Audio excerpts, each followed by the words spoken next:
Abramos nossa Bíblia, primeira carta de Pedro, capítulo 3. Meditaremos nesse texto, começando com o verso de número 8.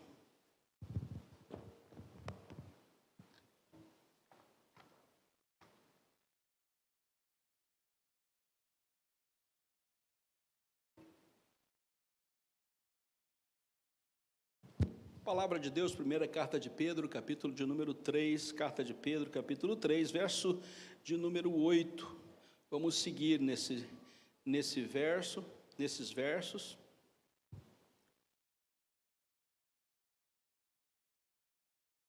Primeira carta de Pedro 3, verso 8. Finalmente, sede todos de igual ânimo, compadecidos, fraternalmente amigos, misericordiosos, humildes, não pagando mal por mal, ou injúria por injúria. Antes, pelo contrário, bendizendo, pois para isso mesmo fostes chamados, a fim de receberdes bênção por herança. Pois, quem quer amar a vida e ver dias felizes, refreie a língua do mal e evite que seus lábios falem dolosamente. Aparte-se do mal, pratique o que é bom. Busque a paz e empenhe-se por alcançá-la. Porque os olhos do Senhor repousam sobre os justos, e os seus ouvidos estão abertos às suas súplicas. Mas o rosto do Senhor está contra aqueles que praticam males. Oremos. Senhor Deus, obrigado pela tua palavra, podemos abri-la, meditar nela. Obrigado porque o Senhor nos dá a plena certeza que a tua palavra é a verdade. E quando nos reunimos aqui e abrimos a mesma, sabemos, Senhor, que o teu Santo Espírito nos orienta, nos dá caminhada segura até que o Senhor volte, ou até que estejamos contigo. Obrigado porque Ele mesmo faz o crivo da mesma em nossos corações e dá-nos viver na prática e no executar, Senhor Deus, da Tua vontade, que é boa, perfeita e agradável para nós. Obrigado que no contexto da Tua igreja e no mundo afora, a Tua palavra nos conduz e o Teu Espírito nos dá vitória sobre todas as manifestações do mal. Assim seja conosco, Senhor, em nome de Jesus Cristo. Amém. Uma carta importante, uma carta que tem o objetivo de alimentar e ser instrumento na mão do Espírito Santo de Deus em muitas igrejas ao redor da Ásia Menor, ali no seu tempo, hoje a região da Turquia. Havia ali 5 igrejas que precisavam ser pastoreadas, e Pedro tem essa missão de mandar uma carta que fale àqueles irmãos como viver no tempo presente, no primeiro século da igreja, um tempo complicado. Estamos mais ou menos nos anos 60, a igreja está sendo perseguida, ela é contada entre os malfeitores, todos aqueles que se caracterizam como cristãos, como crentes, estão sendo perseguidos. É uma hora difícil para aquelas 5 igrejas na Ásia Menor, tendo o Império Romano dominando toda aquela região. É um tempo difícil para a igreja, perseguição, morte, pessoas sofrendo as consequências de uma nova vida em Cristo Jesus. Muitos perdendo a sua própria vida por confessar a Cristo como Senhor e Salvador. É um tempo difícil para a igreja, e Pedro tem a obrigação de, orientado pelo Espírito Santo, levar a verdade, aquilo que é a condição para que eles vivam dentro do seu tempo como igreja. Assim, enquanto você recebe a Cristo Jesus como Senhor e Salvador, e você vai alegre para a igreja, vai com toda a disposição, e aí toda a forma de mal vem sobre você. Que coisa maravilhosa, né? Eu não deveria nunca ter entrado nessa igreja. Puxa, era a hora de eu ser abençoado, é da hora das coisas melhorarem para mim, e aonde você vai, você é perseguido. Você não pode falar que você é cristão, porque senão você vai sofrer o peso da sociedade que te cerca, uma sociedade que promove o mal e quer que o mal impere. Nessa hora, querido, você como cristão fala, acho melhor eu ficar escondido, ficar bem quietinho, né? E ficar com os olhos abertos, porque o mal me cerca, e ele é extremamente poderoso para me fazer sofrer. Cuidado, porque esse contexto pode ser o nosso também, dentro da nossa caminhada cristã. Um tempo difícil. Qual é o tema da carta? A convivência como cristão no mundo que o cerca. Então, Pedro vai orientar a igreja para que, quando ele saia das quatro portas, ele possa viver como cristão, evidenciar a sua caminhada cristã. É um tempo difícil? É um tempo complicado? A leitura de Mateus, capítulo de número 24, nos diz que, por se multiplicar a iniquidade, o amor se esfriará de quase todos. E a leitura de Mateus é leitura do primeiro século. Há uma multiplicação da iniquidade, da capacidade de fazer o mal, de produzir o mal. Nessa hora, o mal impera e o amor é ceifado dos corações. E há uma grande dificuldade aqui para a igreja, porque se a iniquidade impera, virá ao nosso coração a rebeldia, virá ao nosso coração o olho por olho, dente por dente, voltaremos à antiga aliança. Virá o desejo de que as pessoas sofram os mesmos males que elas produzam. E assim nós estaremos na mesma condição de todos aqueles que não vivem em Cristo Jesus. E Pedro tem que orientar essa igreja, porque o desejo dessa igreja é mostrar que ela também pode produzir o mal e contra-atacar o mal e falar, se é mal, também serei mal, também produzirei o mal, também tratarei na mesma moeda. Portanto, o texto não nos diz isso, mas diz que nós somos chamados para sermos bênção. Já pensou? Você ter que viver uma vida cristã fraterna em amor. Dentro de um contexto que diz, não é assim que nós queremos. Que dificuldade para a igreja do primeiro século viver como cristão, como aquele que tem a Cristo como Senhor e Salvador das suas vidas. Como é difícil para a igreja vivenciar o cristianismo bíblico dentro desse contexto. Eu vou pagar o mal com o mal. Diz-nos para Deus, se eles podem, nós também podemos. Vamos mostrar que a gente tem sangue na veia. Vamos mostrar que a gente também sabe produzir o mal. Só que o ambiente da igreja e o coração do cristão não mais o produz. Ele não está mais afeito a esse tipo de prática. E aí a ortodoxia, o que nós lemos e nós entendemos da palavra, passa a se tornar uma ortopraxia. Nós vivemos aquilo que a palavra nos propõe. Então, os conceitos cristãos não são para nós os acharmos bonitos e se tornarem belos discursos.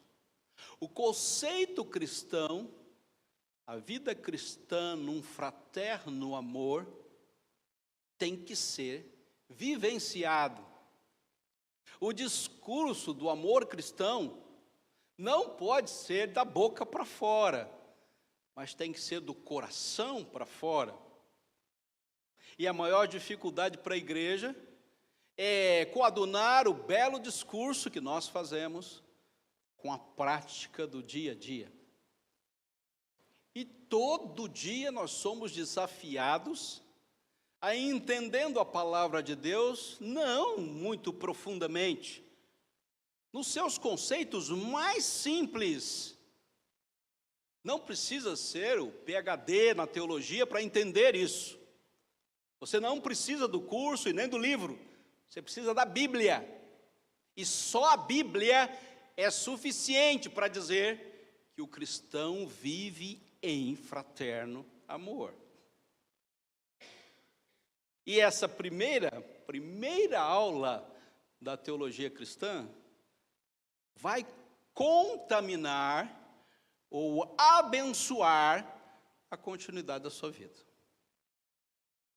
Ela pode contaminar e falar olho por olho e dente por dente, ou ela pode dizer, você é um servo de Deus que foi chamado para abençoar as pessoas que estão ao seu redor. E o texto faz isso pontualmente, viram? Ele define isso para nós pontualmente. Propriamente do texto, da carta, o cristão deve ser o exemplo.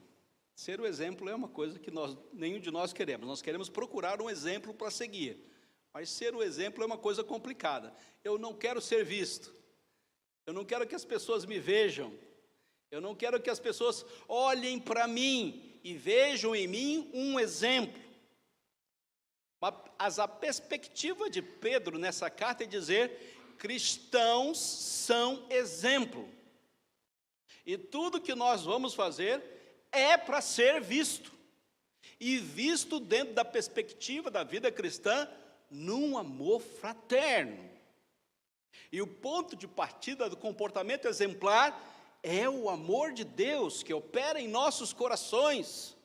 E nós somos movidos por esse amor de Deus, não importa o contexto, em qualquer situação, nunca olho por olho, dente por dente.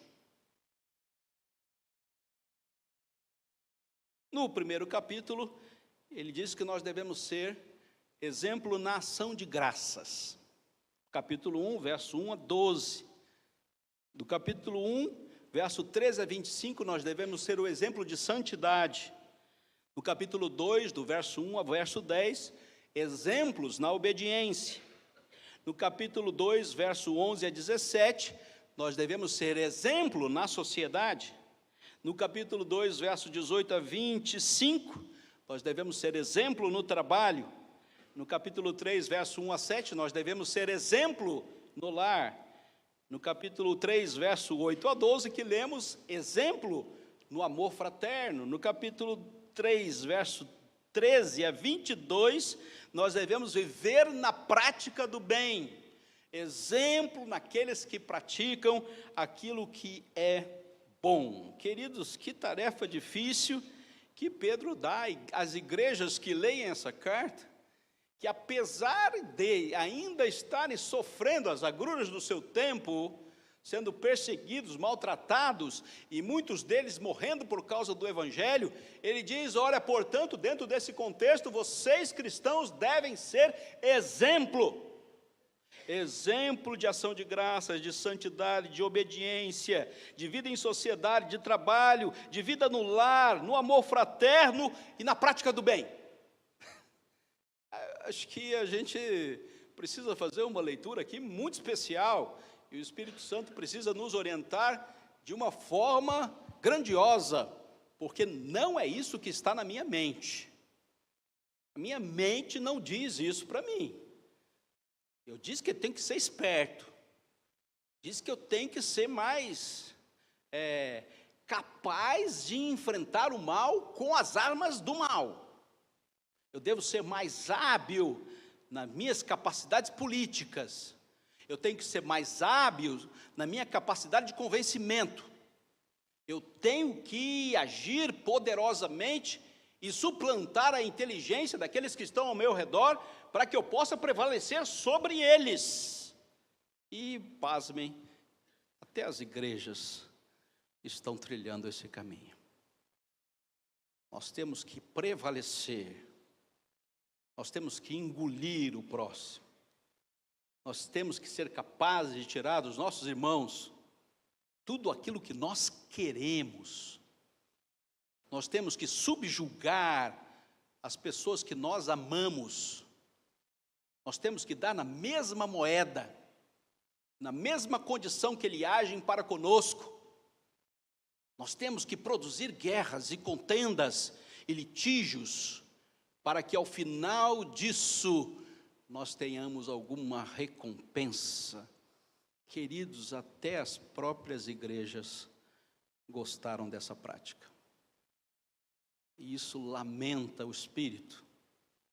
E diz, não é assim que vocês vão agir.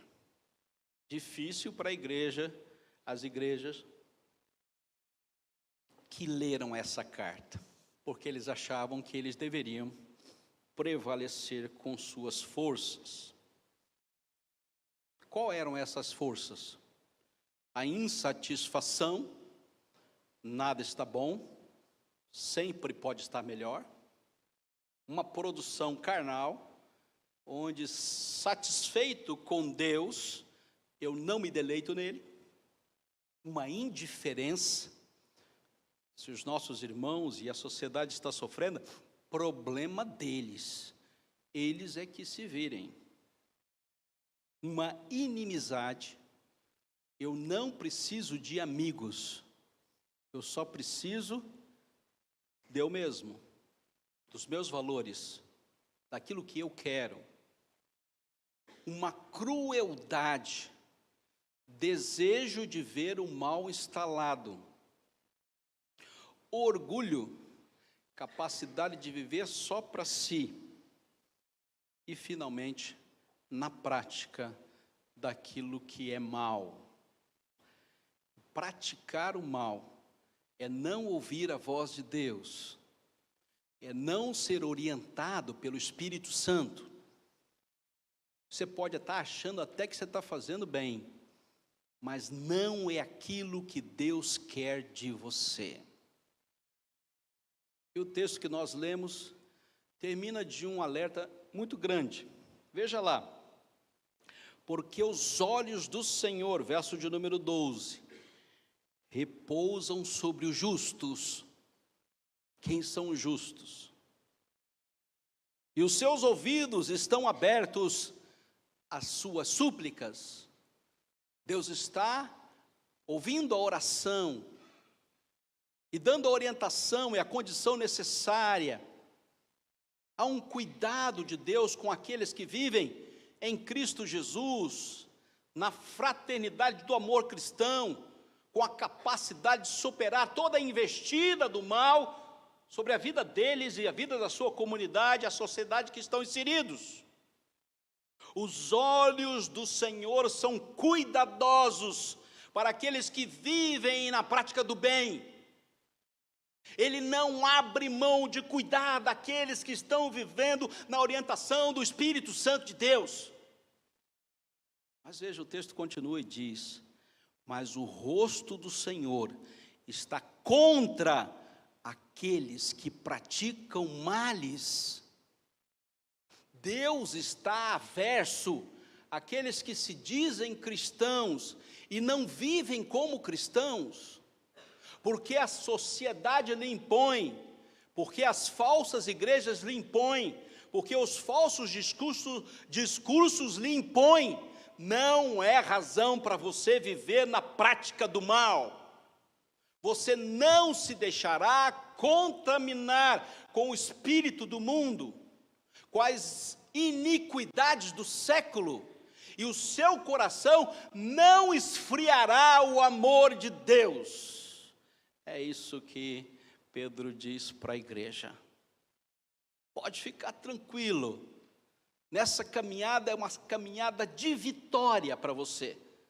Não no tempo presente, queridos, esse é um tempo passageiro, mas em direção à eternidade, na orientação do Espírito Santo, coadunados com a palavra, nós podemos viver diante dessa perspectiva, a vida cristã e o seu amor fraterno. Fraternidade é irmandade, é capaz de vivermos juntos. Se for para casa, né, a irmandade não quer dizer que está tudo tranquilo, né? O irmão olha para o outro irmão e sempre tem aquela competitividade natural de uma vida em sociedade familiar.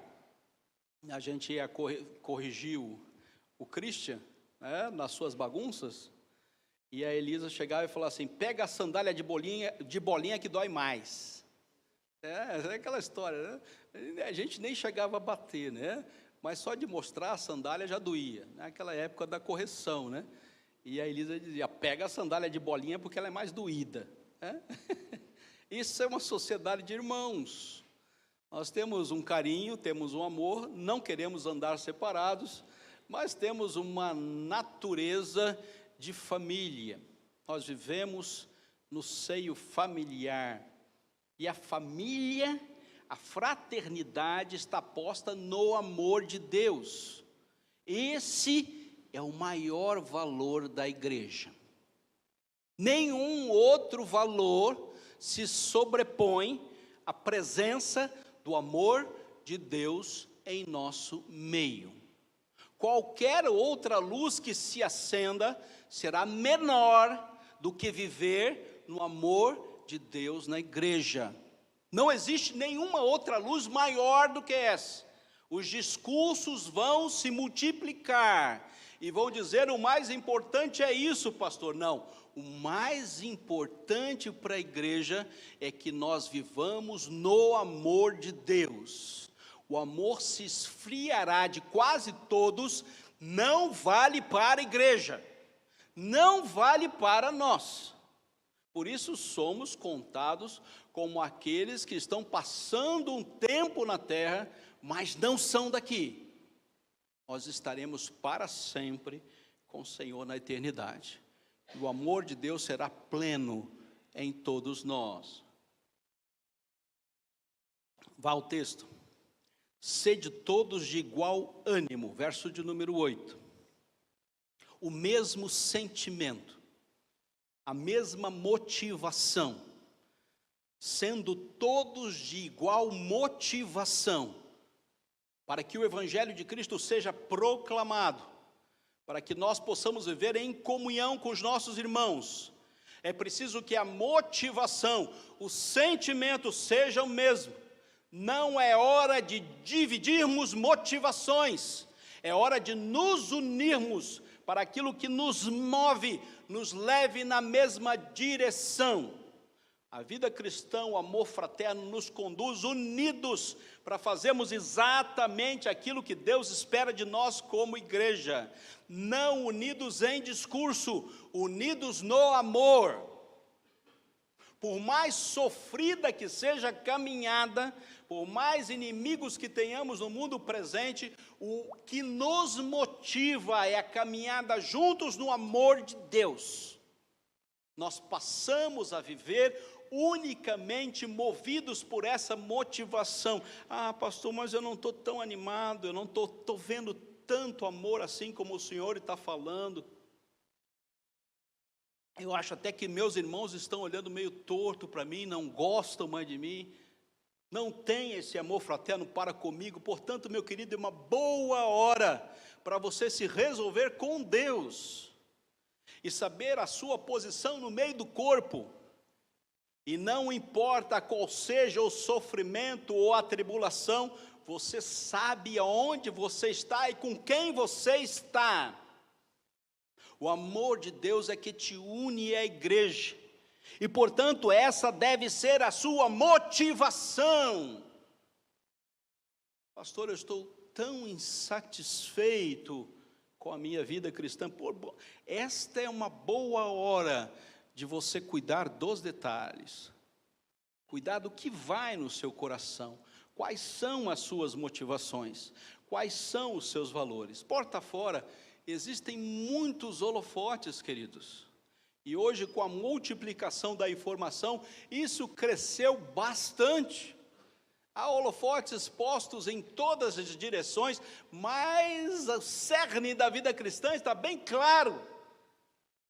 E o amor de Deus se esfriará de quase todos. A gente não precisa de brilhos, a gente precisa de comunhão, de andar junto com. A igreja não precisa da capacidade do homem produzir valores. A igreja precisa da capacidade do homem de depender de Deus. Segundo lugar, compadecidos, verso de número 8. Compadecer é olhar para aqueles que estão sofrendo. Está alguém sofrendo? E aqui está a preocupação do justo.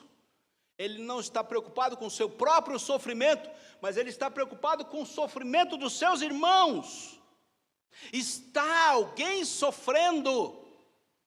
Existe alguém que precisa da minha companhia, do meu cuidado, da minha presença, da minha capacidade de trazer a ele ânimo e motivação para retornar à caminhada cristã? Compadecidos, é a mesma atitude que Cristo Jesus teve para conosco, se compadeceu de nós. Povo de Deus, a igreja tem a capacidade de se solidarizar com as pessoas que estão sofrendo, fraternalmente amigos, né? Amizade é uma coisa rara. Você tem algum amigo? Faça a lista dos seus amigos, pessoas próximas, que você pode compartilhar, que você pode falar alguma coisa que lhe é reservado, alguém que possa caminhar com você, que você possa cultivar ideias e relacionamentos, alguém que possa compreender as suas necessidades. Você tem algum amigo, a pessoa que anda com você, que faz a mesma leitura, que tem uma capacidade de entender os seus sentimentos, seu esposo, sua esposa, seus irmãos, alguém da igreja, alguém da sociedade interna, sua companheira, seu companheiro de oração. Você tem alguém que você possa expressar na fraternidade da caminhada juntos? Pedro diz, olha, você tem que ter amigos, você tem que buscar amigos. Amigo se faz, né? Amigo não cai na nossa cabeça. Você tem que estar aberto a ouvir, e aberto também para falar, e colocar a sua condição de cristão e de fraternidade cristã. Misericordiosos, deixando toda a crueldade, né, a capacidade de produzir dor. Então, melhor é quando a gente está sofrendo dores, né? Então, essa doutrina masoquista da sociedade de hoje não é a nossa caminhada. Não, queridos, a nossa capacidade é agir com misericórdia, estar com o coração aberto para acolher aquele que está sofrendo, abraçar como Deus abraçou. É necessário que a misericórdia esteja feita ao meu coração, para que eu possa produzi-la em meio à minha comunidade, aqueles para quem eu for enviado.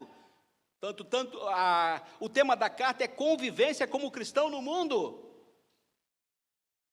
Eu sou misericordioso com aqueles que estão na minha igreja, né? Quem está lá fora eu não quero nem saber. Portanto, queridos, a misericórdia das suas ações é que vão espelhar a Cristo para essa sociedade. Você está pensando que é o discurso? O discurso não faz nada, só produz pensamento. É preciso que seja prático, é preciso que seja vivencial. A misericórdia deve nos mover para fora, para que as pessoas vejam o brilho de Cristo Jesus. Portanto, só o discurso não salva, só o discurso não transforma. É preciso misericórdia. É preciso trazer ao coração o criminoso, o miserável. É a única possibilidade de nós traçarmos o amor de Deus como único referencial. As pessoas lhe fizeram mal, pois bem, é uma boa hora para você expressar o amor de Deus. Se não tivesse feito nada, qual é a vantagem de eu coadunar com aqueles que me são amigos, que não me fazem sofrer? Que diferença faz? Nenhum. Eles fazem melhor, o mundo faz melhor isso do que nós, igreja. Exatamente na hora onde nós formos humilhados, formos injustiçados, formos apedrejados, esta é a hora de expressarmos a misericórdia de Deus. Humildes, verso de número 8 ainda. Não sou eu mais quem vive, mas é Cristo que vive em mim. É a capacidade de morrer. Você diz, olha, para eu viver aqui no mundo, eu tenho que estar vivo, né? Então, não é morrer na carne, propriamente não é isso. A hora certa, no momento certo, isso vai acontecer. Mas morrer na perspectiva da sua individualidade. Só eu, só as minhas coisas, só o que eu tenho e só o que eu sou. Nada mais me interessa. E essa ensimesmação traz a você um espírito de orgulho, onde você se basta. Pois bem, a convivência cristã no mundo e o amor fraterno cristão não nos permitem viver desta forma. Em último lugar, não pagando mal por mal, nem injúria por injúria. Verso de número 9. Qual é o problema disso? Porque nós achamos que a justiça humana é mais importante que a justiça de Deus. E se Deus não opera contra o mal, nós vamos operar. Nós vamos vencer o mal com o próprio mal. E esse é o discurso dos nossos corações carnais. Esse é o velho homem ressuscitando e querendo que as coisas sejam feitas com base na sua carnalidade. Pois bem, queridos, nós não pagamos mais o mal com o mal, e nem pagamos mais injúria com injúria. Termino. Você quer viver vida feliz? Você ama a sua vida? E você quer viver vida feliz? Verso de número 10. É uma pergunta que o texto faz para nós. Você quer que o amor fraterno, o amor divino, o amor de 1 Coríntios 13, que jamais acaba, conduza a sua existência? É isso que você quer? Quando você decidiu viver com Cristo Jesus e caminhou em direção a essa nova vida que Cristo Jesus lhe deu, você ama a sua vida e quer viver dias felizes? São 3 instruções assim extremamente práticas que Pedro dá à igreja. Em primeiro lugar, refreie sua língua do mal. Olha só, que coisa terrível. Eu nunca ia dizer isso na primeira decisão que deveríamos tomar. A primeira decisão que Pedro diz é: você deve silenciar a sua voz. Você vai segurar o mal que a sua boca pode produzir. Então, está falando de quê, querido? Está falando de discurso. A debilidade é a incompetência do discurso nessas horas. O discurso não resolve. Falar bonito aqui não vai resolver. Só vai trazer mais mal ainda para a situação, para você viver vida infeliz aqui na terra. E isso é produzido com a sua boca, com a sua língua. Cuidado com aquilo que você fala. Não aceite de forma alguma a intervenção do mundo sobre aquilo que vai no seu pensamento, porque aquilo que entrar no seu pensamento virá para a sua boca. E você vai falar. Em primeiro lugar, você deve silenciar a voz do mal no seu coração. Não deixe que ele fale, porque ele está lá. O nosso coração é inclinado para o mal. Silencie a voz do mal que está no seu coração. Segundo lugar, aparte-se do que é mal. Você sabe aquilo que está errado, meu querido. Se você tem um pouquinho de consciência, um pouquinho de capacidade de entendimento, você compreende o que é bom e o que é mal perante Deus e perante os seus irmãos. Você sabe o que é ruim. Você sabe exatamente. Já viu um prato de polenta na sua frente? Você diz: isso é ruim. Por quê? Porque eu não gosto de comer. Não é que eu não gosto, eu comi muita polenta durante o tempo de seminário, e o pessoal fica falando que eu fico falando que polenta é ruim. Não é ruim para quem gosta, né? Então você sabe aquilo que é indigesto para você. Você sabe aquilo que você não vai conseguir engolir. Então você deve se afastar daquilo que é mal, meu querido. É a única possibilidade. O seu coração é tendente a. Se você vai em direção a, você vai colher o mal. Então aparte-se do que é mal e pratique somente aquilo que é bom aos olhos de Deus e na orientação da palavra. Se é para perdoar, meu querido, perdoe. Não produza o ranço da falta de perdão. Não deixe que o mal se sobreponha. É para perdoar, perdoe, meu irmão. Não segura a bola. É a única possibilidade de libertação. Você não tem outro recurso. Você tem que perdoar.